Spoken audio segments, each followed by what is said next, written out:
රත්තරන් ඇයි ඔච්චර ගණන් කියලා කිව්වට මේ සතිය නම් රත්තරන් එච්චර ගණන් නෑ කියන ආරංචිය අරගෙන තමයි මම ආවේ.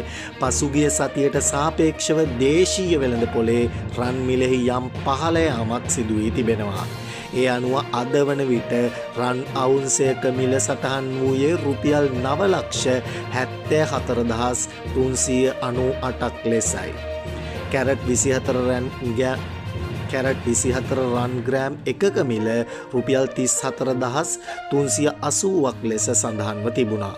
එමෙන්ම කැරට් 22 සහ කැරට් 21 රන් ග්‍රෑම් එකක මිල පිළිවෙලෙන් රුපියල් 31,520ක් සහ රුපියල් 31,090ක් ලෙසයි සඳහන් වූයේ. තංගල්ල ප්‍රදේශයෙන් විශේෂ සිදුවීමක් වාර්තා වෙනවා ඊයේ දිනේදී. පවුල් ආරවුලක් දුරදිග යාමෙන් සිදු වූ බහින් බස් වීමක් මත සැමියා විසින් තියුණු ආයුධයකින් පහර දී බිරිඳ ඝාතනය කර තිබෙනවා. මෙසේ මිය ගොස් ඇත්තේ පොළොන්මාරුව උතුර ප්‍රදේශයේ පදිංචිව සිටි 49 හැවිරිදි කාන්තාවක්. පොළොන්මාරුව උතුර ප්‍රදේශයේ මේ සිදුවීම ඊයේ දින වාර්තා වූ බවයි තංගල්ල පොලිසිය පැවසුවේ.